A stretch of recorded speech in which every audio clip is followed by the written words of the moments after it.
ایک گاؤں میں ایک باپردہ خاتون رہتی تھیں جن کی ڈیمانڈ تھی کہ شادی اس سے کریں گی جو انہیں باپردہ رکھے گا۔ ایک نوجوان اس شرط پر نکاح کے لیے رضامند ہو جاتا ہے۔ دونوں کی شادی ہو جاتی ہے۔ وقت گزرتا رہتا ہے یہاں تک کہ ایک بیٹا ہو جاتا ہے۔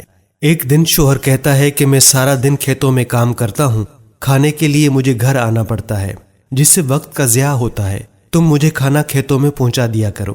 بیوی راضی ہو جاتی ہے۔ وقت گزرتے گزرتے ان کا ایک اور بیٹا ہو جاتا ہے جس پر شوہر کہتا ہے کہ اب گزارا مشکل ہے، تمہیں میرے ساتھ کھیتوں میں ہاتھ بٹانا پڑے گا۔ یوں وہ باپردگی سے نیم پردے تک پہنچ جاتی ہے اور تیسرے بیٹے کی پیدائش پر اس کا شوہر مکمل بے پردگی تک لے آتا ہے۔ وقت گزرتا رہتا ہے یہاں تک کہ اولاد جوان ہو جاتی ہے۔ ایک دن یوں ہی بیٹھے بیٹھے شوہر ہنسنے لگتا ہے۔ بیوی اس سے ہنسنے کا سبب پوچھتی ہے تو کہتا ہے کہ تو بڑا پردہ کرتی تھی، آخر کار تیرا پردہ ختم ہو گیا۔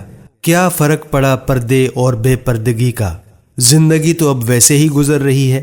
تو اس کی بیوی نے کہا تم ایسا کرو، ساتھ والے کمرے میں چھپ جاؤ، میں تمہیں پردے اور بے پردگی کا فرق سمجھاتی ہوں۔ شوہر کمرے میں چھپ جاتا ہے۔ عورت اپنے بال بکھیرے رونا پیٹنا شروع کر دیتی ہے۔ پہلے بڑا بیٹا آتا ہے، رونے کا سبب پوچھتا ہے، کہتی ہے تیرے باپ نے مارا ہے۔ بڑا بیٹا ماں کو سمجھاتا ہے کہ اگر مارا ہے تو کوئی بات نہیں، وہ آپ سے محبت بھی تو کرتے ہیں، آپ کا خیال رکھتے ہیں۔ وہ سمجھا بجھا کر چلا جاتا ہے۔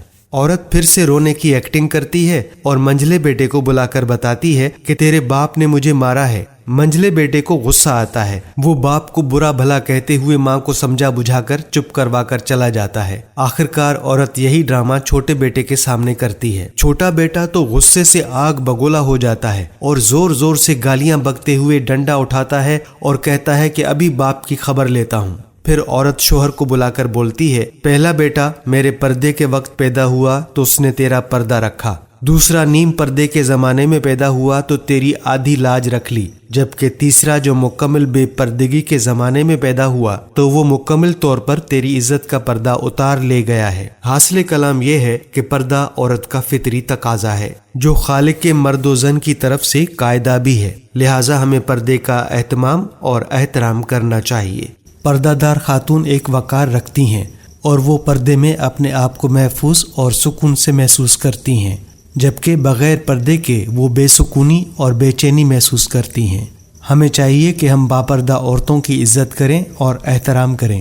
ناظرین، امید کرتے ہیں کہ آپ کو ہماری آج کی یہ ویڈیو پسند آئی ہوگی۔ اپنے دوستوں کے ساتھ شیئر کریں تاکہ ان کی بھی اصلاح ہو سکے، اور ہمارے پیج کو فالو بھی کر دیں تاکہ ہماری آنے والی نئی ویڈیوز آپ تک پہنچ سکیں۔ اب ہمیں اجازت دیجیے، اللہ حافظ۔